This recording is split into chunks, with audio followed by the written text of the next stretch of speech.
जय हिंद फ्रेंड्स। विश्व इतिहास की सीरीज हम लोगों की चल रही थी और इसी विश्व इतिहास में कल हमने ये देखा कि किस प्रकार चीन की क्रांति संभव हुई। चीन की क्रांति में माओ से तुंग का क्या हाथ रहा, क्या योगदान रहा, और साथ में आज जो चीन और ताइवान का रिलेशन देख रहे हैं वो आज की देन नहीं है। में इतिहास की जड़ों से खोजना शुरू कीजिए, तब आपको पता चलेगा कि चीन और ताइवान में क्या डिफरेंस है, क्यों अमेरिका चीन को सपोर्ट कर रहा है। पहले भी सपोर्ट कर रहा था, आज भी सपोर्ट। ठीक है, तो आज का जो हमारा टॉपिक है वो उससे आगे बढ़ करके है। और आज का जो टॉपिक है बहुत ही मुख्य मुद्दा है। दोस्ती दुश्मनी हमेशा से चलती रही है, विचारधाराओं का युद्ध हमेशा से चलता रहा है। डायरेक्ट लड़ाई पहले की ज़माने में, पहले के वर्षों में ये होती थी। क्यों? क्योंकि तब टेक्नोलॉजी का युग युग नहीं था। लेकिन जैसे जैसे टेक्नोलॉजी का विकास हुआ, उस टेक्नोलॉजी के विकास होने के पीछे जो मेन कारण था वो आज के टॉपिक का ही योगदान था। और आज का टॉपिक है कोल्ड वार या शीत युद्ध। तो चलिए स्टार्ट करते हैं।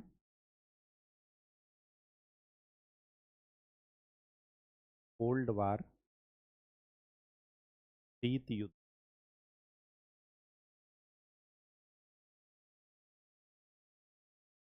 ये चला है 1945 से 1990 तक। शीत युद्ध क्यों कहा जा रहा है इसको? वार तो अभी आपने सुना होगा, डायरेक्ट लड़ाई। कोई आज की बात नहीं है, वो हमेशा से रहती चलती चली आई। दो समाज, दो समुदाय, दो व्यक्ति हमेशा से युद्ध लड़ते चले आए। उस युद्ध के पीछे का कारण क्या है? उस युद्ध के पीछे का एक ही कारण है कि सीमित संसाधन है पृथ्वी पर और अनलिमिटेड इच्छाएं हैं मनुष्यों। तो हर कोई संसाधनों पर कब्जा करना चाह रहा है। तो युद्ध जो है कोई नई बात नहीं है, आदिकाल से चला आ रहा है। आदि आदिम मानव समाज जब था तब भी युद्ध होता था। एक कबीले से दूसरे कबीले को, पूरा का पूरा जाति कबीला सब साफ किया कर दिया जाता था। तो युद्ध कोई नई बात नहीं है। हाँ, इसके पीछे जो कोल्ड वर्ड लगा है, शीत, ये जो है ये थोड़ा अपने आप में विशेष है। ये शीत युद्ध इस वजह से कहा जा रहा है क्योंकि यहाँ पर प्रत्यक्ष युद्ध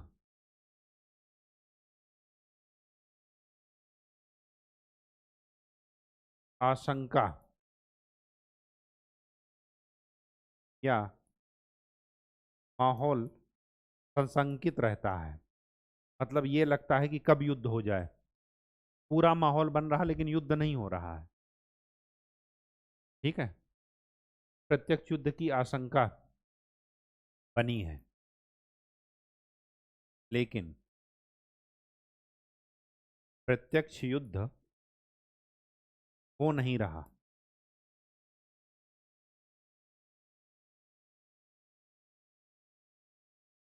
ये मुख्यतः कोल्ड वार इस वजह से था क्योंकि यह वैचारिक था।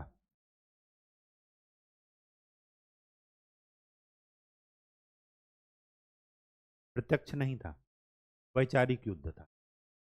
विचारधाराओं के स्तर पर लड़ा जा रहा था, एक दूसरे का दुष्प्रचार किया जा रहा था। इस मौके के लिए लड़ा जा रहा था। अविश्वास था एक दूसरे के प्रति। सैनिक संगठन बन रहे थे। मतलब युद्ध की पूरी तैयारी थी लेकिन युद्ध नहीं हो रहा था। सैन्य संगठन बन रहे थे, सैन्य संधियां की जा रही थी।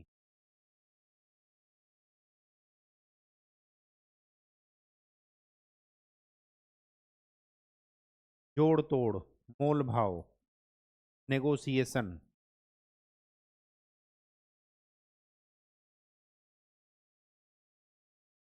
और साथ में जो इस समय का सबसे खतरनाक स्तर था वो ये था जासूसी।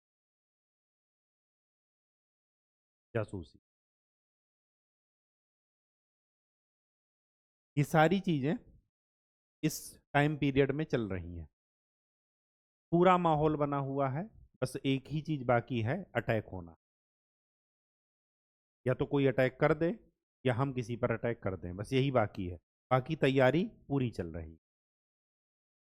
अब जब आप सोच कर देखिए कि अगर आप इस क्लासरूम में बैठे हैं तो आप में से किसी भी व्यक्ति को ये डर नहीं है कि बगल वाला हमें कुछ देर बाद मार देगा, या कहीं ऐसा ना हो कि बम विस्फोट हो जाए, या कहीं ऐसा ना हो कि कोई बैग में बम भर करके लाया है। ऐसा मन में किसी का आ नहीं रहा।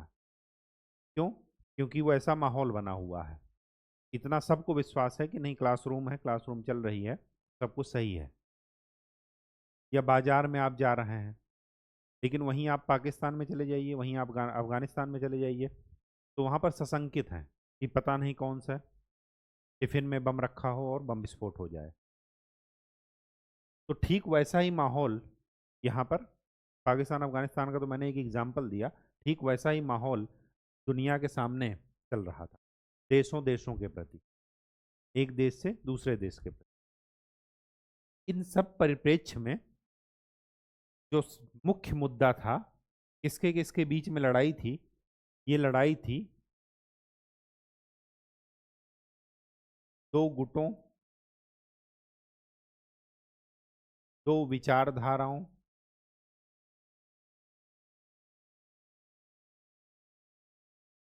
दो गुटों, दो विचारधाराओं, दो राज्यों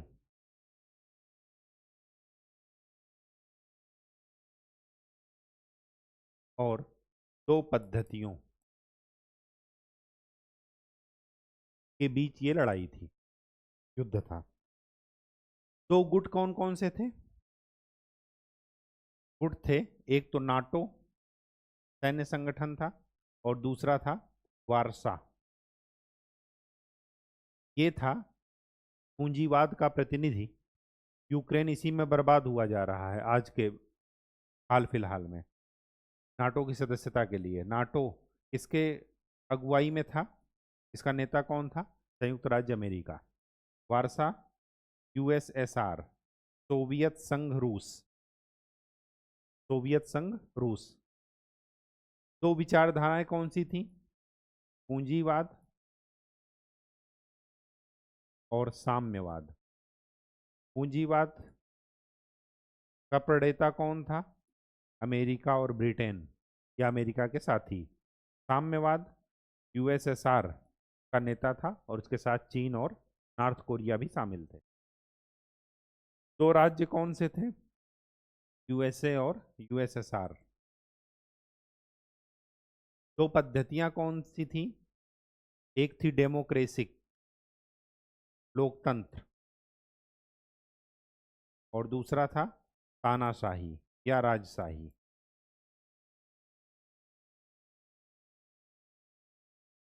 मेनली तानाशाही। ये स्टेटमेंट किसने दिया था कि ये दो गुटों, दो विचारधाराओं, दो राज्यों और दो पद्धतियों के बीच की लड़ाई थी? ये स्टेटमेंट था केपीएस मेनन का।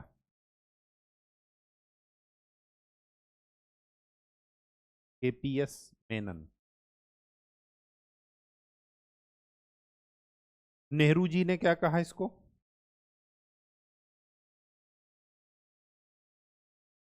नेहरू जी ने कहा यह स्थिति निलंबित मृत्युदंड के समान है। निलंबित मृत्युदंड के समान मतलब मृत्युदंड दिया जाना था लेकिन उसको सस्पेंशन कर दिया गया। अब सस्पेंशन के बाद ये नहीं बताया जा रहा कि कब दिया जाएगा। अब जिसको मृत्युदंड मिला है वो रोज सशंकित है कि कब पता चला कि आज फरमान आ जाए और लटकना पड़े। मतलब पूरी की पूरी एक ऐसा माहौल बना दिया गया कि जो युद्ध से भी ज्यादा खतरनाक है। इतना ज्यादा, अभी खुद को उस जगह पर रखकर देखिए कि एक व्यक्ति को ऐसा महसूस हो रहा हो कि चारों तरफ से उसको डर लग रहा हो, तो उसका मेंटल पोजीशन क्या होगी। तो ठीक वैसे ही राष्ट्रों की पोजीशन उस समय थी। ये वो टाइम पीरियड है। तो बेसिकली ये किसके किसके बीच में युद्ध था। अमेरिका और सोवियत संघ रूस, इन्हीं के बीच जो तनावपूर्ण संबंध थे, उसी को अंतर्राष्ट्रीय राजनीति में, वैश्विक राजनीति में, वैश्विक इतिहास में क्या नाम दे दिया गया। शीत युद्ध। तो शीत युद्ध को अगर मैं कंक्लूड करूं तो मैं क्या लिखूंगा। संयुक्त राज्य अमेरिका और सोवियत संघ रूस के बीच तनावपूर्ण संबंधों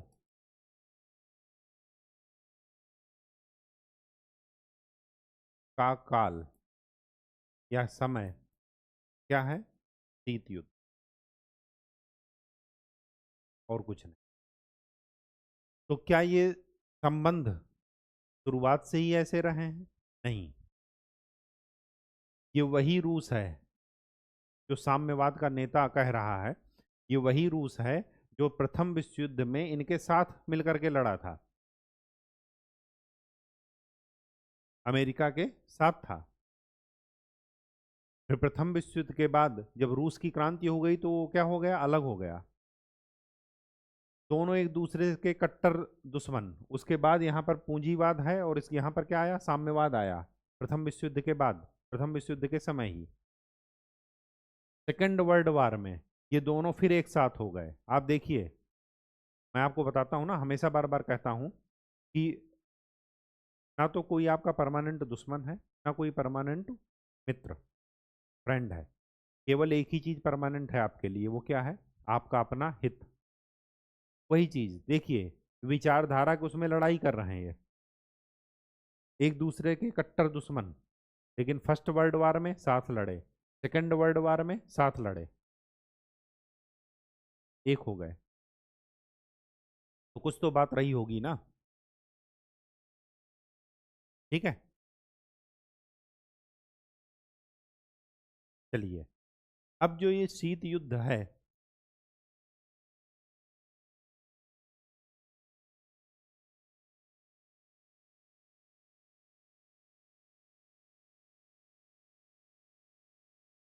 अर्थ हम जान चुके, इसको किन सेगमेंट्स में पढ़ना है, विशेषताएं,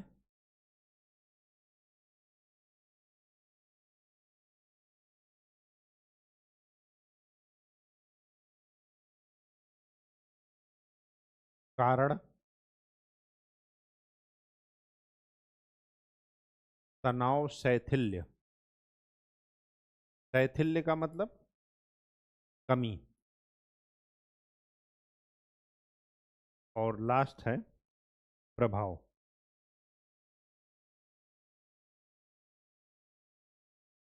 ठीक है, साथ में एक चीज और लिख लीजिए, अंत का कारण।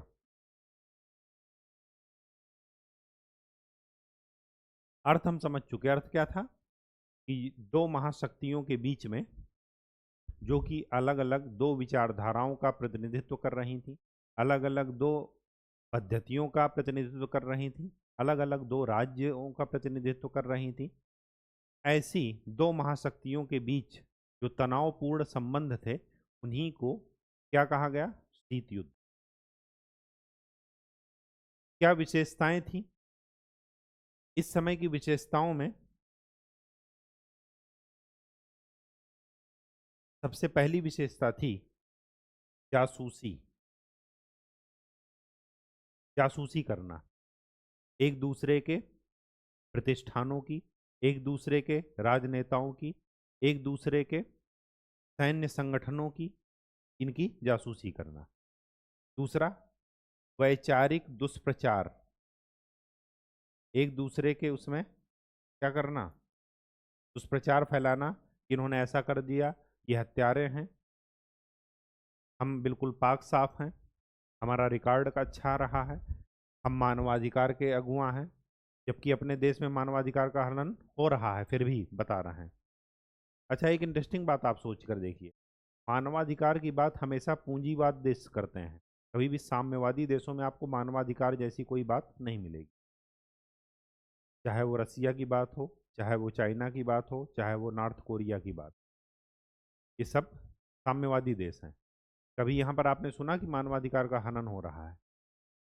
नहीं सुनेंगे, क्योंकि ये जो कॉन्सेप्ट है मानवाधिकार, ये क्या है? पूंजीवादी साम्राज्य की देन है।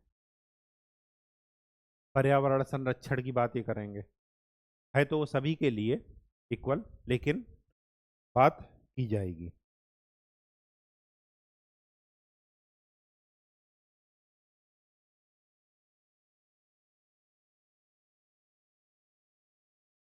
तीसरी विशेषता क्या है? सशस्त्रीकरण, शस्त्रों की होड़। जो पैसा अपने नागरिकों की भलाई के लिए, अपने नागरिकों के जीवन स्तर को ऊपर उठाने के लिए, रहन सहन, एक मिनिमम आवश्यकता पूर्ति करने के लिए पैसा लगाना था, वो पैसा कहाँ जा रहा है? सैन्य खर्चों के रूप में। और विशेषता क्या थी? इसको जो है इस समय को ये भी बोलते हैं, क्या कहते हैं, उष्ण शांति। इंग्लिश में बोलते हैं हॉट पीस। हॉट पीस का मतलब यही है, ना तो पूरी तरीके से शांति है, ना पूरी तरीके से लड़ाई हो रही, बीच की स्थिति है। लड़ाई कभी भी हो सकती है, तैयारी पूरी है। ठीक है। अन्य विशेषताएं क्या हैं? कूटनीतिक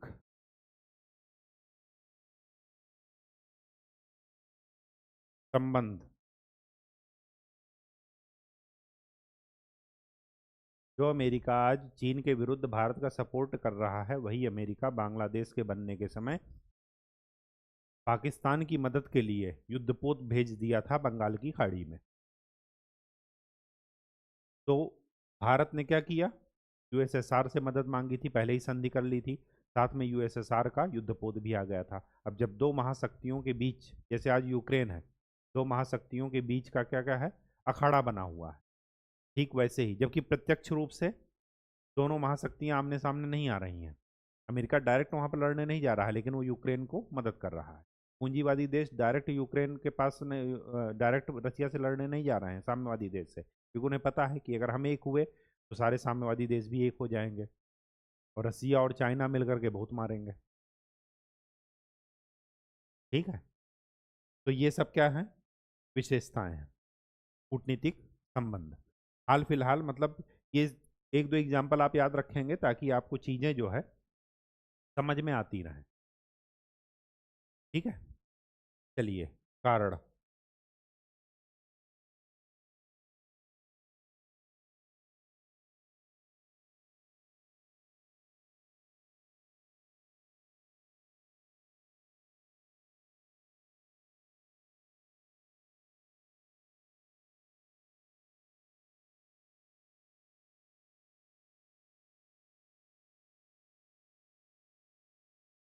और विशेषताओं में क्या लिख सकते हैं?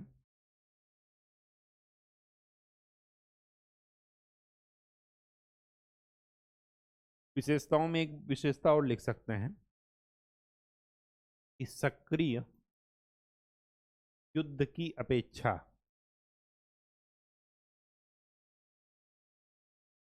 अधिक अशांति, मतलब मेंटली बहुत डिस्टरबेंस, मानसिक अशांति ज़्यादा। जब हर तरफ युद्ध का माहौल है तो आदमी अपनी उन्नति पर ध्यान दे ही नहीं पाएगा। विशेषताओं में एक विशेषता और ये भी लिख सकते हैं कि महाशक्तियों के बीच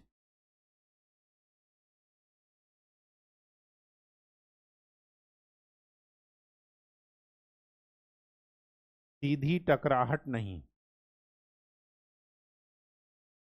डायरेक्ट युद्ध नहीं हो रहा है, बल्कि क्या हो रहा है?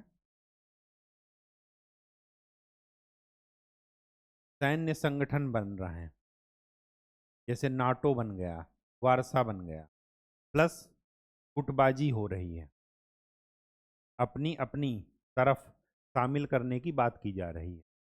गुटबाजी कैसे करेंगे? आपकी तरफ कोई क्यों शामिल होगा जब आप उसको क्या करेंगे? मदद करेंगे। तो सैन्य मदद दी जा रही है ताकि अपनी तरफ शामिल हो सके, अपने गुट में शामिल हो सके। अब देखते हैं कारण के पहले एक चीज और देख लीजिए, शीत युद्ध के साधन।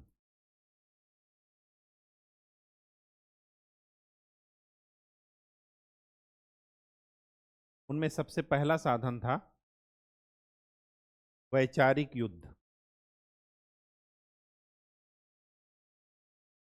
प्रत्यक्ष न लड़ करके विचारधारा के स्तर पर लड़ा जा रहा है। साम्यवाद वर्सेस पूंजीवाद बन गया। जासूसी,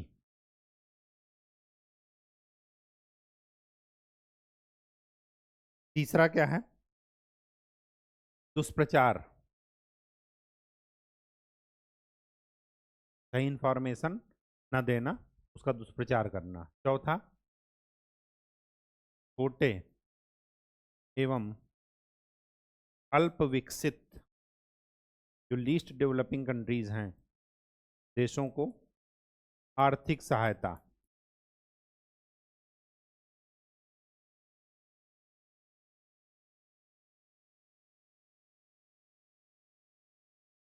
आर्थिक सहायता देकर अपने गुट में शामिल करना।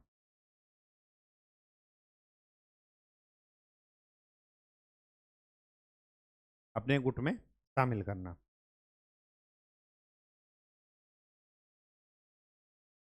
अन्य साधन क्या है? कूटनीतिक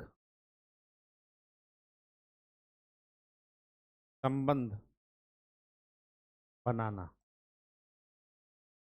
डिप्लोमेटिक। और लास्ट लिख लीजिए, अपनी शक्ति का प्रदर्शन करना। आज अमेरिका सुपर पावर क्यों है? क्योंकि वो 1 घंटे के अंदर वर्ल्ड में कहीं पर भी पहुंच सकता है। अमेरिका के कॉर्नर पर प्रशांत महासागर है, तो हिंद महासागर में क्या कर रहा है? अपनी सैन्य क्षमता को ही तो दिखा रहा है। अमेरिका इजराइल को अगर मदद दे रहा है, साथ में साथ अपने बेस भी, मिलिट्री बेस भी कतर या सऊदी अरब में बना रखा है, तो ये क्या है? ये अपनी क्षमता का प्रदर्शन ही तो है। जापान को तुरंत कह रहा है कि 12 घंटे के अंदर या सुबह होने के पहले आप आत्मसमर्पण कीजिए, अदरवाइज हम जो है क्या कर देंगे? परमाणु बम गिरा देंगे। ये अपनी शक्ति का प्रदर्शन ही तो है। ठीक है, तो ये क्या थे? साधन थे, शीत युद्ध के साधन। अब देख लेते हैं कारण।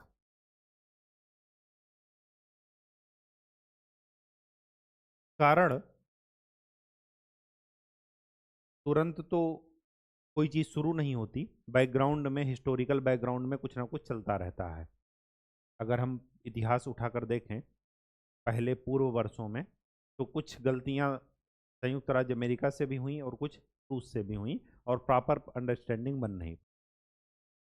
तो सबसे पहला कारण ये है वैचारिक मतभेद।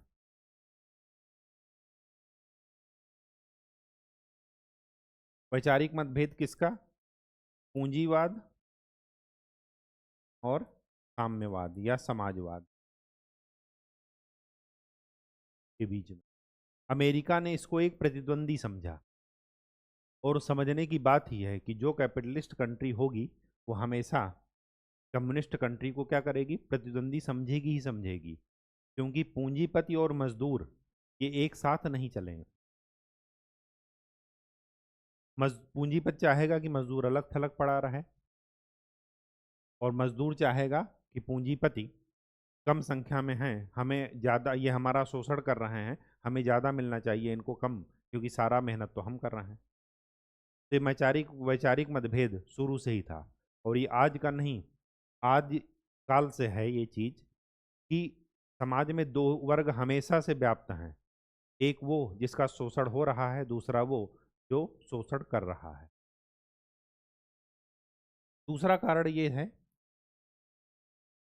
द्वितीय मोर्चे का प्रश्न।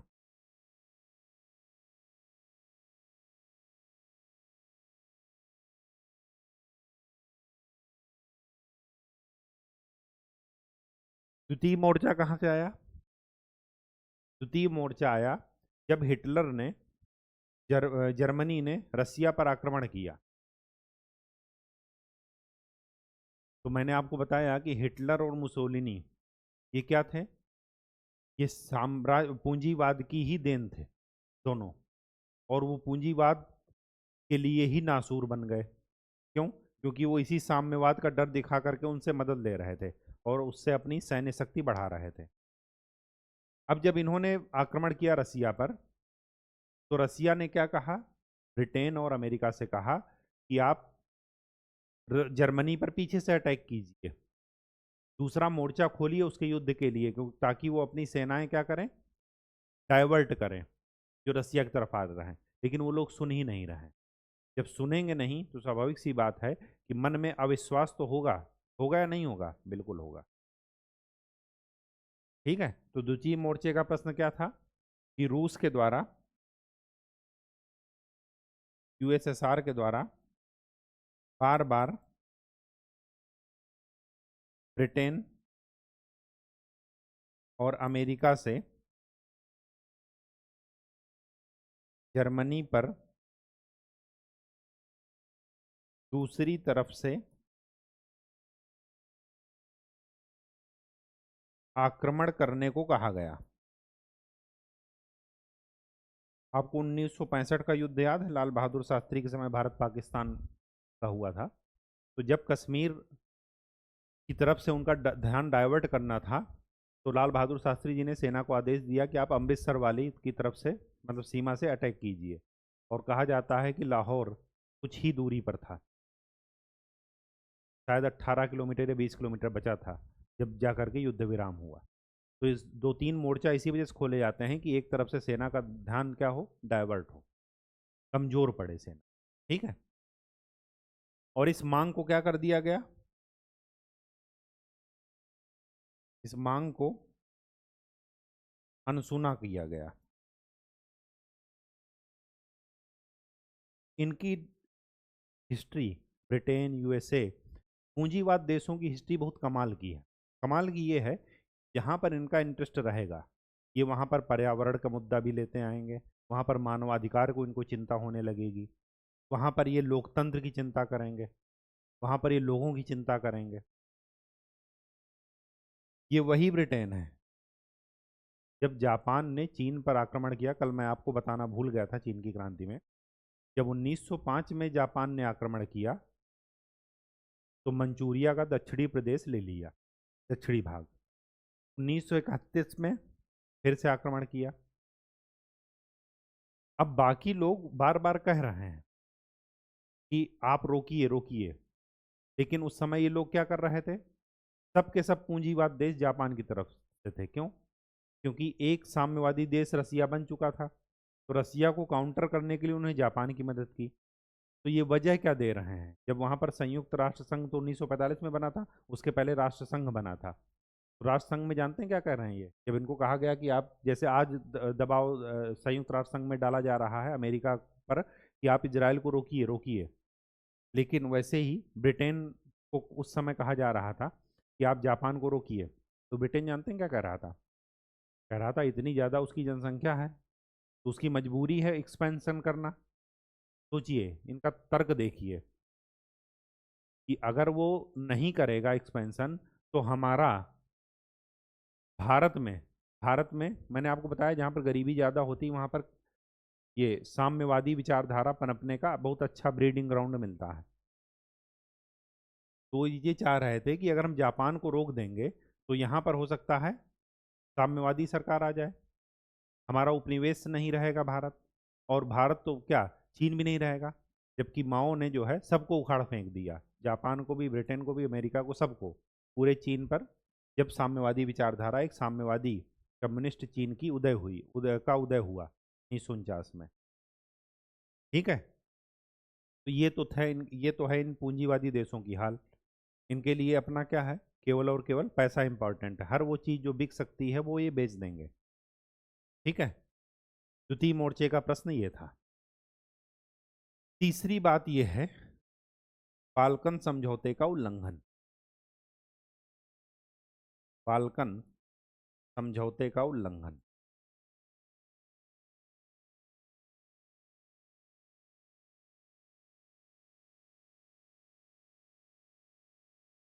बाल्कन समझौता क्या था?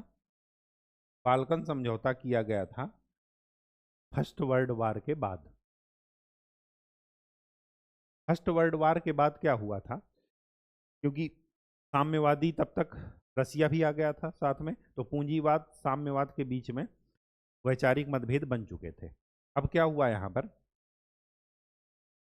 जब आप मैप देखेंगे यूरोप का, तो वहाँ पर रोमानिया, रूमानिया या रोमानिया जो भी आप कहिए, एंड बुल्गारिया,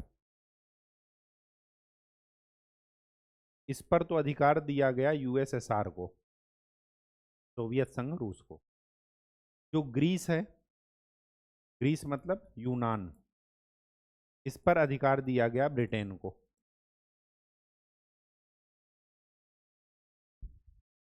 ठीक है। और जो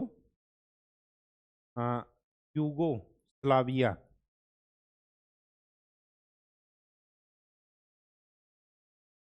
और हंगरी,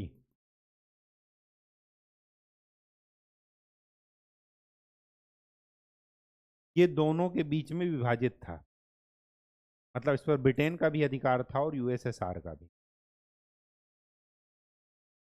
अब यहां पर गलती इन्होंने क्या की, यूएसएसआर ने इन दोनों को सपोर्ट करना शुरू कर दिया। मतलब वहां पर साम्यवादी, साम्यवाद की ओर इनका झुकाव शुरू हो गया, इनको पूरी तरीके से सपोर्ट करना शुरू कर दिया। ये तो शोषण कर रहे थे, लेकिन थे दोनों। अब यहाँ पर ये जो है क्या किए कि इनको मदद देना शुरू कर दिए कि नहीं इनको भगाओ, इनको भगाओ।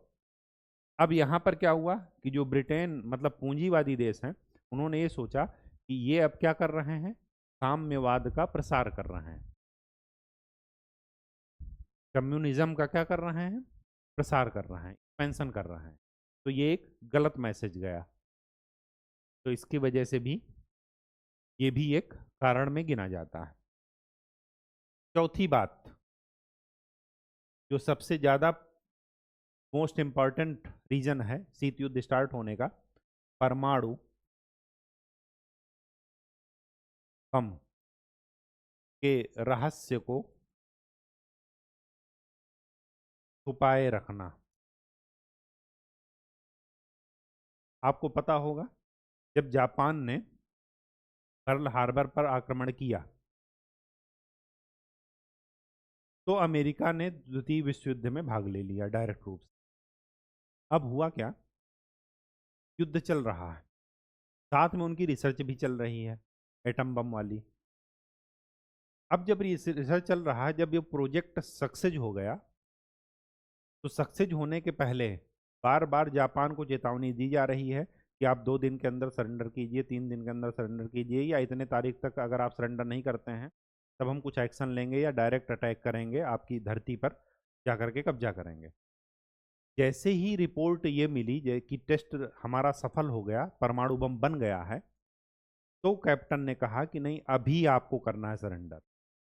जापान कह रहे थे ये तो कोई बात नहीं, आप तो कह रहे थे कि 4 दिन बाद। अब उस समय अमेरिका क्या कह रहा, अरे उस समय शाम को ज़्यादा ड्रिंक पैक लगा लिए थे, इस समय इसलिए भविष्य की बातें आपसे कर रहे थे। अब हम होश में हैं और हमें अभी सरेंडर चाहिए आपका। जापान नहीं माना, पहले एक एटम बम गिराए, 3 दिन के अंदर 6 अगस्त को एक गिराया, 9 अगस्त को दूसरा गिराया, 3 दिन के अंदर दूसरा। जैसे ही 2 परमाणु बम गिरे, वो साधु बन गए, उनको ये लगा कि देश दुनिया सब मोह माया है। अब जब रसिया ने कहा कि भाई ये परमाणु बम कब बनाए आप, क्योंकि वो दुनिया के लिए अनोखी चीज थी, तो अमेरिका जानते हैं क्या कह रहा, कह रहे ये सब तो चलता रहता है। अब उन्होंने तो हल्के में कह दिया कि ये सब तो चलता रहता है, लेकिन क्या हुआ कि एक शंका तो बन गई कि जब ये परमाणु बम, अच्छा परमाणु बम गिराए भी कहाँ, रूस के जस्ट बगल में। ये और शंका थी रूस के मन में कि यहाँ पर गिरा दिए, बताइए हमसे दूर गिराते तब भी ठीक था। तो इसका मतलब जब ये पड़ोस में गिरा सकते हैं तो हमारे ऊपर भी कभी भी गिरा सकते हैं। तो ये सबसे बड़ी शंका थी परमाणु बम का रहस्य। इसके बाद अच्छा, इसके बारे में एक चीज और कही जाती है।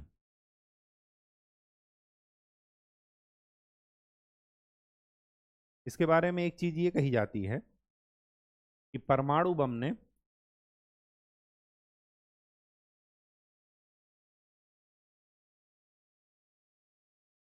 हिरोशिमा का ही ध्वंस नहीं किया, बल्कि मित्र देशों की मित्रता का भी अंत कर दिया। अब मित्रता क्या हो गई? समाप्त हो गई। ठीक है, चलिए। अच्छा, मित्रता पहले से भी खटास पड़ रही थी, क्यों? क्योंकि प्रथम विश्व युद्ध में सब लोग मिल करके जर्मनी के विरुद्ध लड़े थे, लेकिन बीच में रूस की क्रांति हो गई। तो जो थे लेनिन, उन्होंने क्या कर लिया? अलग कर लिया था फर्स्ट वर्ल्ड वार से। तभी मित्र देशों के मन में शंका रूस के प्रति बन गई थी कि ये तो बीच में मैदान छोड़ करके चले गए, हमको अकेले छोड़ करके। लेकिन जबकि आप वहां पर परिस्थिति देखेंगे रूस की, तो स्वाभाविक सी बात है कि युद्ध से अलग थलग अगर वो नहीं पड़ते तो हो सकता है कि साम्यवाद की क्रांति 1917 के बजाय पहले ही हो जाती। अपनी परिस्थिति के अनुसार देख करके लड़ाई करेंगे ना, ऐसा थोड़ी कि मित्र अगर चल रहा है कि हाँ जी चलो आज मार कर आते हैं तो आप भी चल देंगे। आप अपनी परिस्थिति देखेंगे, हो सकता है उनके कोई जान पहचान के अच्छे पद पर बैठे हों, उनको बचा लें और आप फंस जाएं, आप मोहरा बन जाएं। ठीक है, तो ये सारी चीज़ें ध्यान में रखना है। परमाणु बम के बारे में ये लाइन जरूर कोट कर लीजिएगा ताकि आपको आंसर की क्वालिटी अच्छी रहे। Point number 5। पॉइंट नंबर 5 क्या है? फुल्टन भाषण 1946। फुल्टन एक जगह का नाम है जो कि अमेरिका में है, और यहाँ पर भाषण कौन दे रहा है? British PM Churchill. और ये जानते हैं क्या कह रहे हैं? खुले खुले मंच से क्या कह रहे हैं? देख लीजिए इनकी समझदारी क्या कह रहे हैं। ये क्या कह रहे हैं कि हम एक तानाशाही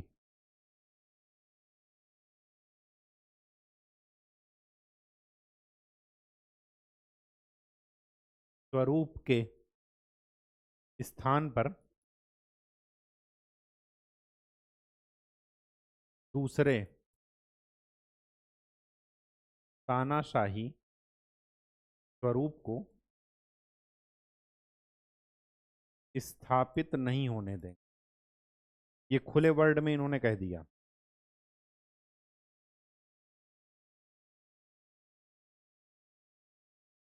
एक तानाशाही स्वरूप कौन था? ये जो हिटलर थे, जापान थे, इटली के मुसोलिनी थे। सेकेंड वर्ल्ड वार के बाद की कहानी है ना ये। सेकेंड वर्ल्ड वार में इन सब का खात्मा हो गया। अब दूसरा तानाशाही कौन हो गया? तानाशाही कौन बचा है? रूस, यूएसएसआर। तो ये डायरेक्ट उसके विरोध में आ गए। और जब ऐसा हुआ, खुले मंच से आप किसी भी व्यक्ति के बारे में, किसी भी विचारधारा के बारे में ऐसा कहते हैं, स्वाभाविक सी बात है कि दूसरे की विचारधारा के प्रति क्या हो जाएगा? एक शंका की भावना हो जाएगी, आपको दुश्मन मानने लगे। ठीक है, ये है फुल्टन भाषण 1946, ब्रिटिश पीएम चर्चिल ने दिया था। ये जब जब कुछ ना कुछ मंच से भाषण दिए हैं, पहले ये क्या कह रहे थे कि हम 20 वर्ष के लिए ससम्मान शांति लेकर के आए हैं, और ठीक 20 वर्ष बाद क्या हो गया था? युद्ध हो गया था, सेकेंड वर्ल्ड वार। ठीक है, तो इनके स्टेटमेंट काफ़ी कुछ इस तरीके से हैं कि जो ये कह देते हैं वही हो जाता है। ठीक है, इसके बाद अगला कारण है, फिफ्थ पॉइंट हो गया। चलिए, सिक्स पॉइंट क्या है? ट्रूमैन सिद्धांत।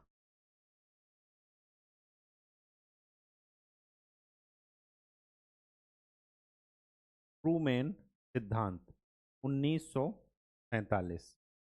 ट्रूमैन कौन थे? यूएसए के राष्ट्रपति थे। इन्होंने क्या कहा?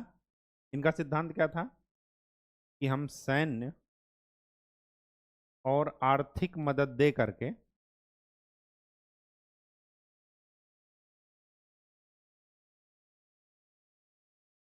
देशों को अपने गुट में शामिल करें।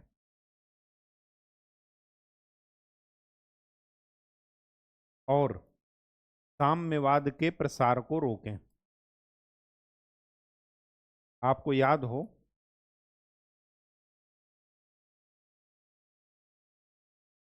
अफगानिस्तान में रूस था। अफगानिस्तान से में रूस था और पाकिस्तान किसके पाले में चला गया आज़ाद होते ही? अमेरिका के पाले में। तो अमेरिका के पाले में जाने का कारण क्या था? अमेरिका वहां पर क्यों उनको इतनी मदद दे रहा था? इसीलिए ट्रूमैन सिद्धांत ही वहां पर काम कर रहा था। और बाद में उन्होंने क्या किया कि जो अमेरिका, जिसने एक बालक को, पाकिस्तान नाम के बालक को गोद लिया था, तो क्या कर दिया? बालक ने बड़े होकर के उसी को चाटा मार दिया, अपने पिता को।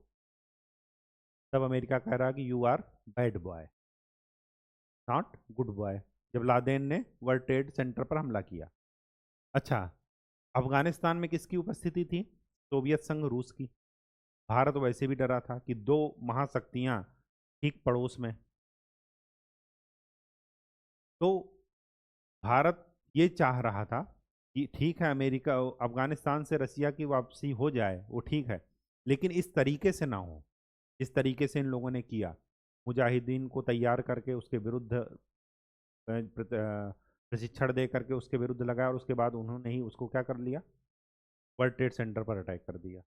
ये सब वही चीज काम आ रही। ट्रूमैन सिद्धांत, ठीक है।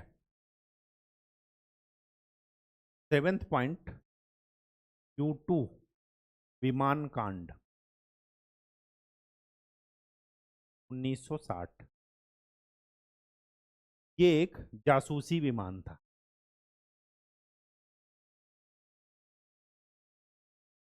ये क्या था? जासूसी विमान था। और ये जासूसी किसकी कर रहा था? रसिया की। और रसिया ने इसको पकड़ लिया, ठीक वैसे ही जैसे आजकल ड्रोन पकड़ते हैं एक देश के दूसरे देश में। जब पकड़ लिया तो वहां के राष्ट्रपति थे यूएसएसआर के, क्रुश्चेव।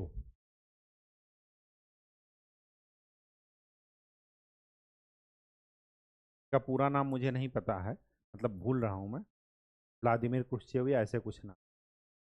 इन्होंने क्या किया? पकड़ा, अमेरिका से कहा कि आप माफी मांगो। अमेरिका जानते हैं क्या कह रहे हैं? कि अमेरिका जासूसी करता रहा था, करता रहेगा।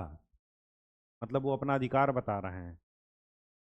अमेरिकी अमेरिकी प्रेसिडेंट ने, ये वर्डिंग थी उनकी। गुस्से में इन्होंने, जब सम्मेलन हुआ मिलने के लिए संयुक्त राष्ट्र संघ में, तो गुस्से में इन्होंने हाथ ही नहीं मिलाया उनके प्रेसिडेंट से।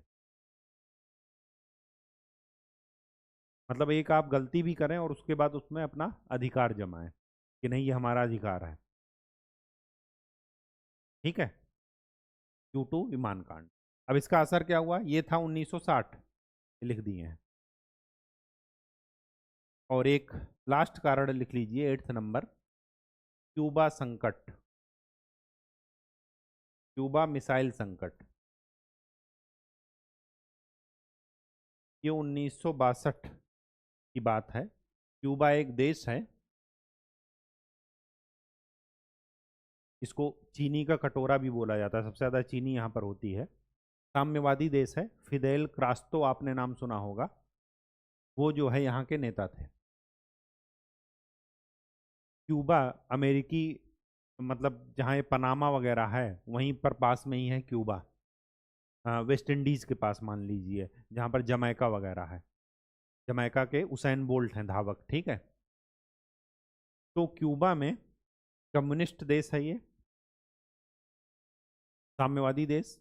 अब यहां पर क्या हुआ कि रूस ने अपनी मिसाइलें तैनात कर दी और मिसाइलों का मुंह किसकी तरफ कर दिया? अमेरिका की तरफ।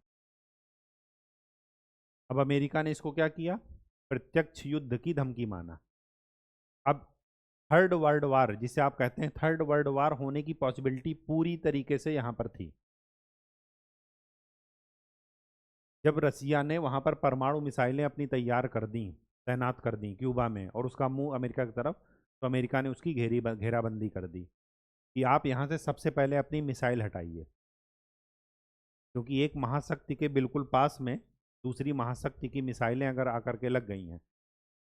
ये वही अमेरिका है जो क्यूबा में जब मिसाइलें तैनात थी तो क्यूबा की घेराबंदी करके ये कर रहा, और आज देखिए रसिया यूक्रेन से यही कह रहा है कि आप नाटो में मत शामिल होइए, आपको जो मदद चाहिए जो चाहिए हम दे रहे हैं, आपके क्षेत्र हम वापस किए दे रहे हैं, लेकिन आपको नाटो की सदस्यता नहीं लेनी है।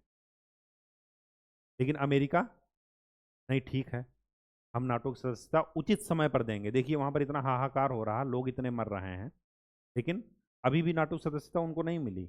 जबकि स्विट्जरलैंड को मिल गई, नॉर्वे को मिल गई, लेकिन उनको नहीं मिली। स्वीडन को मिल गई, सॉरी स्विट्जरलैंड को नहीं, स्वीडन को, लेकिन उनको नहीं मिली। इससे उनको अपने समझना चाहिए अपना लेवल कि यहाँ पर पूरा आप बर्बाद कर दिए, हमारी इकोनॉमी, हमारी पॉलिटी, हमारी ज्योग्राफी, हमारी सोशल स्ट्रक्चर, सब कुछ आपने बर्बाद कर दिया, और आप अब आप अभी भी नाटो की सदस्यता नहीं दे रहे।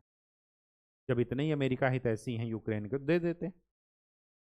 नहीं का तो संगठन है, नहीं दे रहे। मतलब अगर उनके पड़ोसी अगर साम्यवादी बन जाएं तो वहां पर जो है वो, उनको लड़ने का पूरा अधिकार है। क्या रूस को लड़ने का अधिकार नहीं है? बिल्कुल है, और जायज है रूस का लड़ना। इतने सीमा पर एक महाशक्ति दूसरे महाशक्ति के बिल्कुल करीब आ गई, कुछ ना कुछ बफर स्टेट होना चाहिए। जैसे भारत और चीन के बीच में भूटान है, भारत और चीन के बीच में नेपाल है, दो महाशक्तियों के बीच में बफर स्टेट होना ही चाहिए, रूल है ये। अदरवाइज सीधी टकराहट की उम्मीद हमेशा रहेगी, ठीक है, संभावना हमेशा रहेगी। तो ये था क्यूबा मिसाइल संकट 1962, ठीक है। तो ये थे क्या कारण।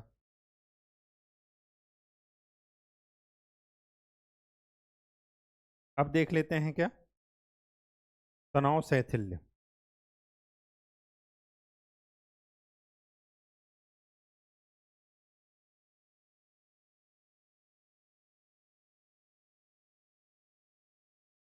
तनाव शैथिल्य, था से थन है ये, ठीक है।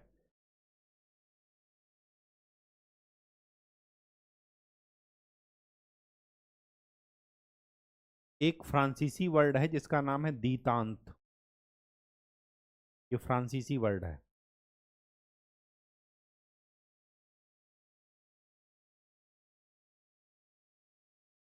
इसका मीनिंग यही होता है, तनाव शैथिल्य का मतलब तनाव में कमी।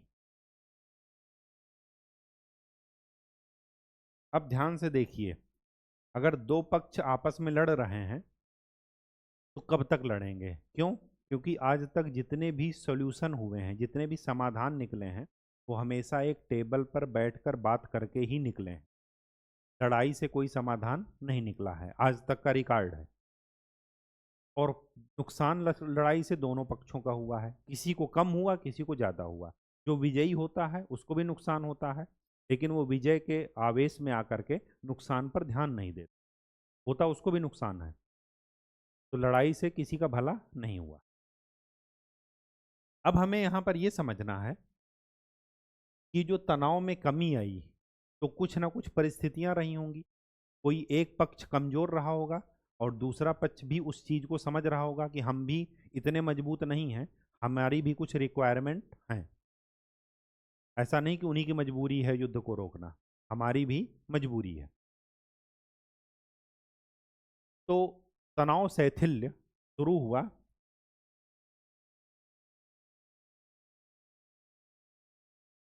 रशियन यूएसएसआर के राष्ट्रपति थे मिखाइल गोर्बाचेव,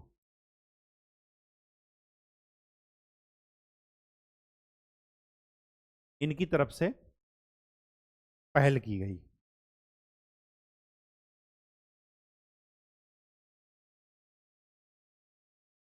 ठीक, कौन कौन सी पहल की गई?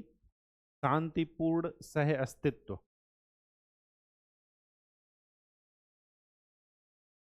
किसी पर अटैक वटैक ये नहीं किए।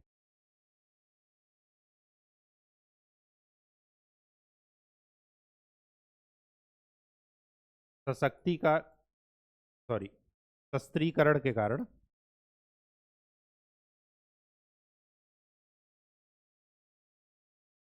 शस्त्रीकरण के कारण सैन्य खर्चे में वृद्धि। अच्छा, दूसरी बात, जब जो है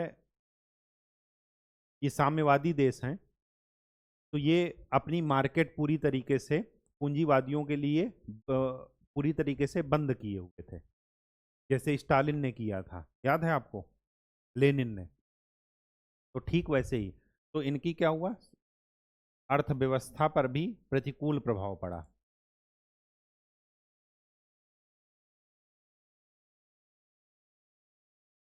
अर्थव्यवस्था पर प्रतिकूल प्रभाव। उसके बाद जो लोग इनके गुट में शामिल हुए थे, मतलब इन्होंने एक गुट बनाया था, जैसे नाटो बना वैसे ही वार्सा पैक्ट बना था, 17 देश मिले थे तब यूएसएसआर बना था, उन्हीं 17 का विघटन हुआ था, तब जाकर के सोवियत संघ रूस का विघटन हो गया। तो गुट में निरर्थकता का भाव,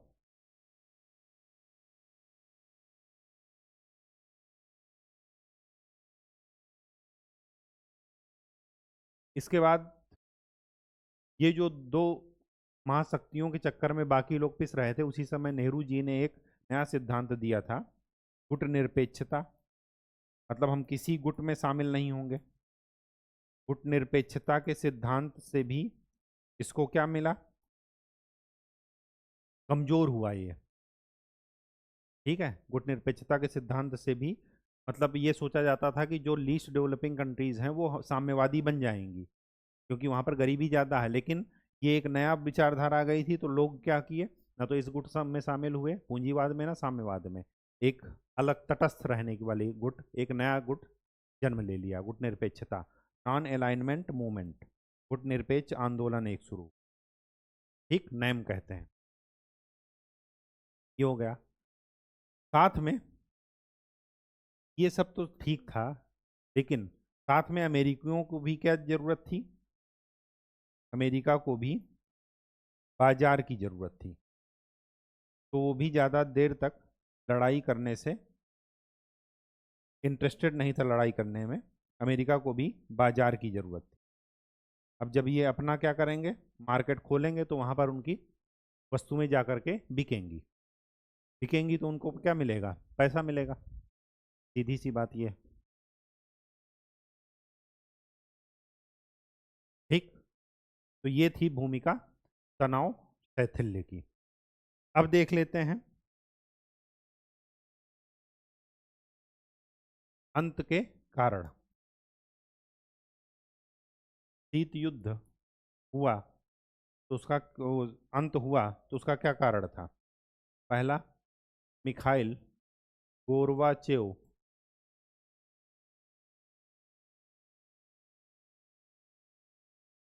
की उदारवादी नीतियां।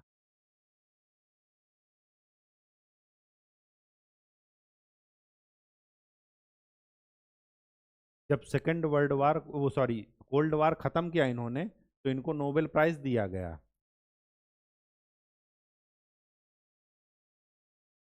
नोबेल प्राइज दिया गया इनको 1990 के आसपास। दूसरा, सोवियत संघ, सोवियत संघ रूस में आर्थिक संकट, आर्थिक संकट, डिमांड पूरी नहीं कर पा रहे थे। क्यों? क्योंकि ये बाहर से व्यापार बंद किए हुए थे। पूंजीवादी आज भी देखिए ना, रूस पर कई सारे प्रतिबंध लगाए हैं, तभी तो सस्ते में भारत को तेल दे रहे हैं, क्योंकि उनकी अर्थव्यवस्था चरमरा जाएगी। ठीक है, सोवियत संघ में आर्थिक संकट, फिर अंत में सोवियत संघ का विघटन भी हो जाता है, क्योंकि ये संभाल नहीं पाते। राष्ट्रों में क्या हो जा रहा है, विद्रोह हुआ जा रहा है, जनता विद्रोह की जा रही। तो उसका एक ही तरीका है, जो संघ बना है वो क्या किया जा रहा है, अलग अलग देशों में बंट गया। और इससे सोवियत संघ के विघटन से 17 देश अस्तित्व में आए। तो जो आप देख रहे हैं ना, स्लोवाकिया और आर्मेनिया, अजरबैजान, ये सब, कजाकिस्तान, उज्बेकिस्तान, मध्य एशिया वाले सारे देश, ये सब सोवियत संघ के विघटन के बाद ही आए हैं। ठीक है।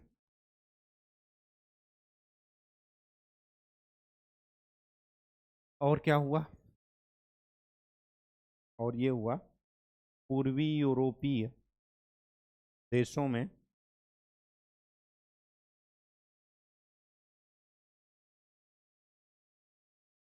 बाजार, अर्थव्यवस्था का प्रवेश।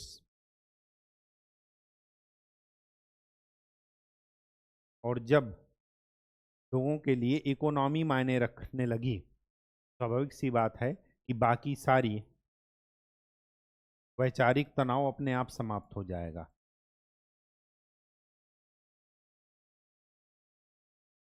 समाप्त होने लगा। आपने सुना होगा कि पूंजीवाद जहां जहां गया, उसने सामंतवाद, जमींदारवाद, जमींदारी प्रथा, ये सब खत्म कर दी। जाति प्रथा, तो अगर आपको जाति प्रथा, सामंतवाद, पूंजीवाद, ये सब खत्म करना है, तो उसका एक ही तरीका है कि वहाँ पर इंडस्ट्रियल रिवॉल्यूशन, इंडस्ट्री, फैक्ट्री लगाइए। एक नई इकोनॉमी का जन्म होगा, जिसके लिए केवल और केवल अपने काम से, अपने पैसे से, अपने बच्चों की अच्छी शिक्षा दीक्षा से, अपने बच्चों का, अपने परिवार के अच्छा भरण पोषण से मतलब रहेगा। वो ना तो जाति के नाम पर लड़ेगा, ना धर्म के नाम पर लड़ेगा, ना क्षेत्रवाद के नाम पर लड़ेगा। ठीक है। तो ये जो आज यूपी बिहार में जाति वाली समस्या है, अगर इसको ख़त्म करना है, देखिए यहीं पर जातिवाद क्यों है, क्योंकि यहाँ पर इंडस्ट्री नहीं। अगर इंडस्ट्री लग जाएगी, एक नया मध्य वर्ग जन्म ले लेगा, सारी चीज़ें सब सेकेंडरी हो जाएंगी। ठीक है। अंत के कारण हो गया। अब देख लेते हैं प्रभाव।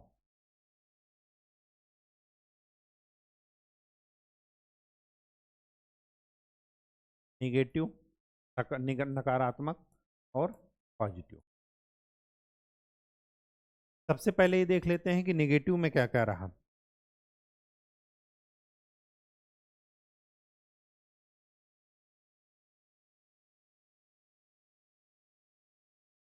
तो भय और संदेह का वातावरण था।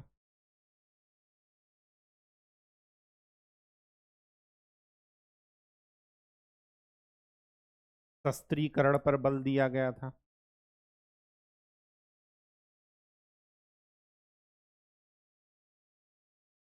कूटनीतिक संधियां की गई थी।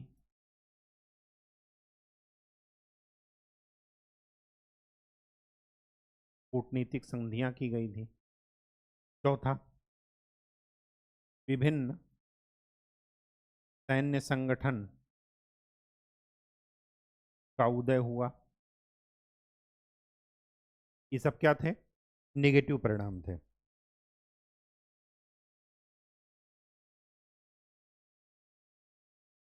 और पांचवा, जो मोस्ट इंपॉर्टेंट है, वो है परमाणु युद्ध का डर।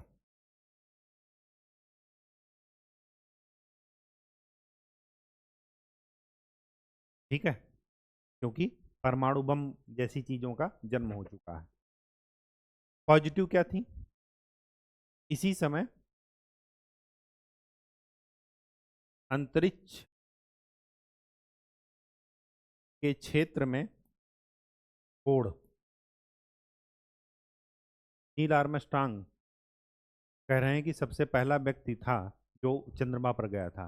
अब जरा इंटरेस्टिंग तथ्य देखिए, अगर ये चंद्रमा पर 1960 में चले गए नील आर्मस्ट्रांग, तो वैचारिक युद्ध लड़ाई शुरू हुआ। तो हम रूस रूस ने क्या सोचा कि बताओ, एक हमारा जो प्रतिद्वंदी महाशक्ति है वो चांद पर चला गया, तो उन्होंने भी सारे संसाधन क्या किए, उधर साइंस एंड टेक्नोलॉजी और स्पेस में रिसर्च के लिए झोंक दिए। तो उनकी अर्थव्यवस्था क्या हो गई, कमजोर हो गई, सैन्य तरीके से उतने मजबूत नहीं रहे। इसी वजह से तो विघटन हो गया, अर्थव्यवस्था उनकी कमजोर पड़ गई। तो जबकि वास्तव में नील आर्मस्ट्रांग कभी गए ही नहीं थे चंद्रमा में। अभी अमेरिका कह रहा है कि नासा क्या करेगा, 2028 में या 2026 में चांद पर भेजेगा। जब आप 1960 में ही चांद पर आदमी को भेज चुके हो, तो आप 2026 का इंतजार क्यों कर रहे हो? या 1960 से 2026 के बीच में क्या आपको बीच में कोई समय ऐसा नहीं मिला कि चांद पर 2-3 राउंड और लगाओ कि देखें वहाँ का वातावरण कैसा है, ट्रैफिक जाम है या नहीं? तो ये सब क्या है, फालतू की कहानी थी कि नील आर्मस्ट्रांग पहले व्यक्ति थे जो चंद्रमा पर गए थे। कोई नहीं गया। वो केवल क्या था, ऐ- ऐसी विचारधारा, ऐसे विचार दुष्प्रचार किया जाए ताकि प्रतिद्वंदी का संसाधन क्या हो, उसकी तरफ मोड़ दिया जाए। वो सारा ध्यान उसका उसी पर है। अब अभी एक परमाणु बम बना लिया, अब ईरान देखिए ना, इतना ज़्यादा सहन कर रहा है प्रतिबंध और वो सब, लेकिन वो किस लिए, कि हम भी परमाणु बम बना लें। ठीक है। जबकि वही पैसा वो क्या है, अपने नागरिकों की भलाई के लिए लगाए। लेकिन नहीं, एक होड़ लगी है। ठीक। तो अंतरिक्ष के क्षेत्र में होड़, जिससे क्या हुआ, साइंस एंड टेक्नोलॉजी का विकास हुआ।